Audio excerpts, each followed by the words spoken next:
Is Christianity experiencing a revival? Let's talk about it. Just yesterday, I covered the Richard Dawkins, Ayan Hirsi Ali debate that they had, or conversation that they had on the channel here. There are a lot of people who seem to be gravitating towards Christianity in public circles. People like Ayan Hirsi Ali, Russell Brand, those are people that I've covered most recently, and among, again, many others. Now, Alex O'Connor is probably one of the most famous or growing in fame atheist that is out there in the world today.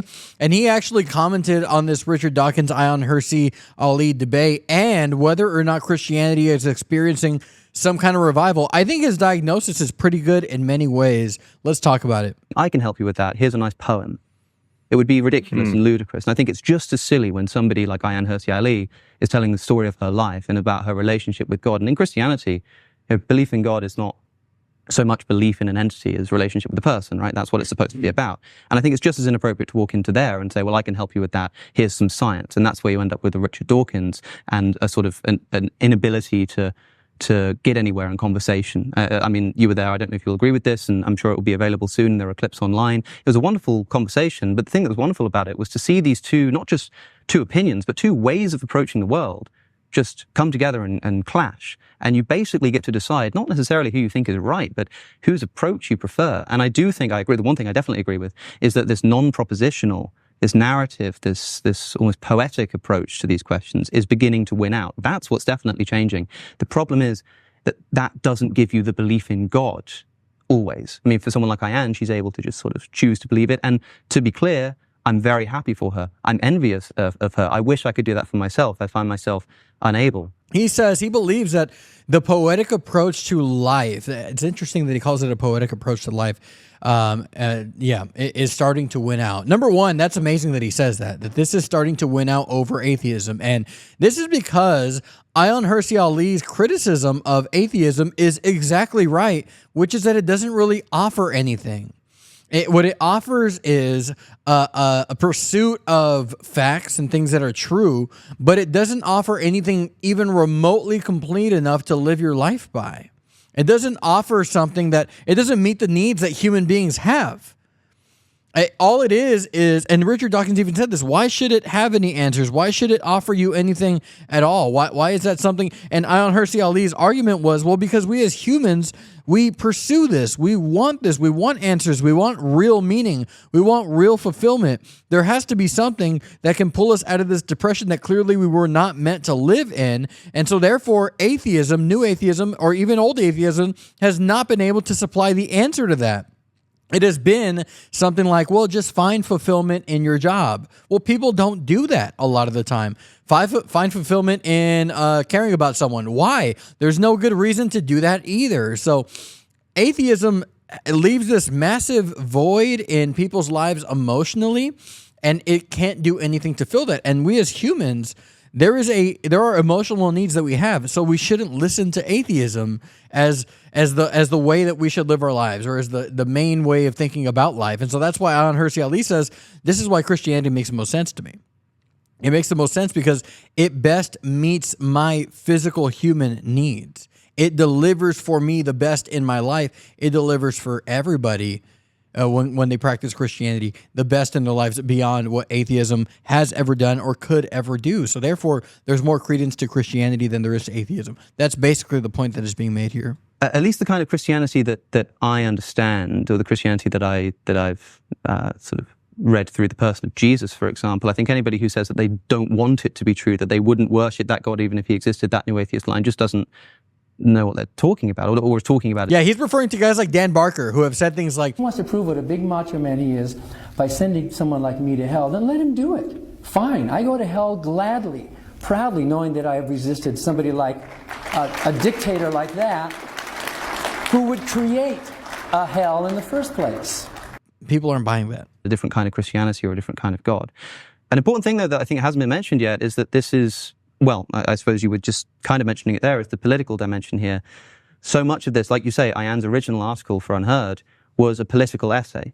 It was lambasting woke culture, Islamism, a few other things, China, Russia, this kind of stuff. It was a political essay.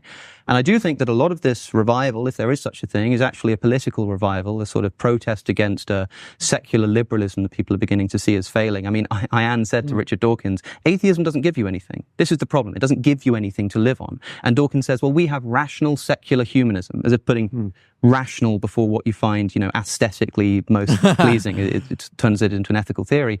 Ayan says, look, it's not working, Richard. Obviously this isn't working for people. And Dawkins says, oh, we've just got to try harder, which I think is incredibly naive. I don't think it's doing the trick. So what else? It's amazing for Alex O'Connor to be criticizing Dawkins. Not that he is not bold enough. He's not scared of anything like that. But again, they're friends, and Richard Dawkins is the guy. He's the atheist, the most famous atheist alive. Maybe even he's in the conversation forever, right up there with Hitchens and other people like that.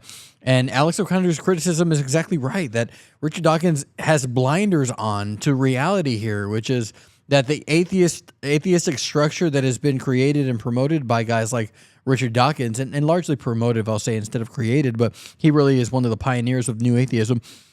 That structure has not delivered for people. So maybe, just maybe, it's not correct.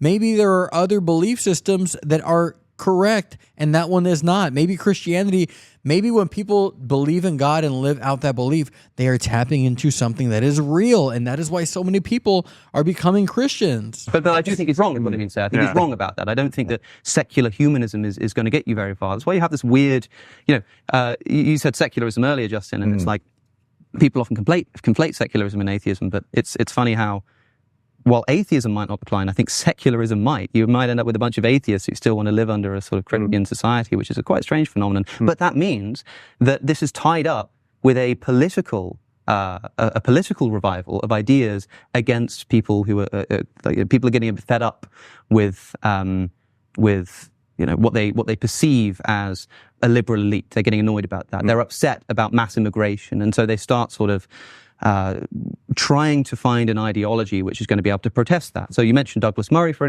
example, and how he sort of likes Christianity and sort of is Christian adjacent. And I have to ask, why do you think that's the case? Do you think it's because he sat in a room and prayed and felt something moving within him? Or do you think it's because he's not very happy about the way the country's going? And if that's the case... I don't think he does describe himself as a Christian, though. No, he's not a Christian. Unlike... But the reason why he would say that he sort of likes Christianity, or the reason that he goes to church, might be more of a cultural thing. And if that's the case, then that means that the revival that I think Justin is hypothesizing, but a lot of people, if at least secretly, are actually wishing for, they're hoping it happens, might not be a sort of meek and mild Christianity. It might be the kind of strong-armed political Christianity that, historically speaking, we've been right to be highly suspicious of and been right to criticize. Yeah, so we've got to be very careful about where the pendulum is swinging, essentially, because it can go to an extreme. Wokeism is what was uttered by Ayan Hirsi Ali and Richard Dawkins in their conversation with one another, and it is a response to that has caused people to realize that, hey, maybe the secular way of viewing life is nonsense, and it is. And so with that, though, sometimes people will take even a good thing like Christianity, turn it into an extreme, and then misuse it, and then abuse other people and try to steamroll other people in that way. Again, horrible. Both of those things are horrible, and they have to be confronted at every single juncture possible. But there is a tide that is turning, and it largely is, I have Richard Dawkins to thank for promoting something that doesn't work. Now, he might say, oh, I believe most evidence leans towards the idea that God does not exist. I believe that most evidence leans toward that the evidence leans more towards the fact that God does exist.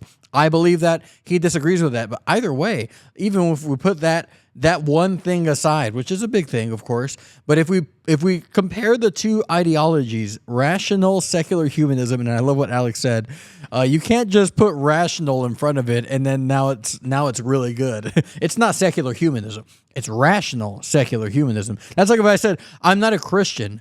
I'm a rational Christian. What's the difference? Nothing. I mean, I'm just a rational one. I just call myself a rational Christian. When you compare Christianity and rational secular humanism, one delivers for people and another one doesn't. And guess what? Surprise, surprise. The one that is not delivering for people, so much so to the point where even major figures in rational secular humanism are leaving it for Christianity, The one that doesn't deliver is the one that does not include God. Let me know what you think, though. I love you. God bless you. Like the video, subscribe to the channel. Consider supporting on Patreon. The link is in the description below. God bless you. I'll talk to you soon. Goodbye.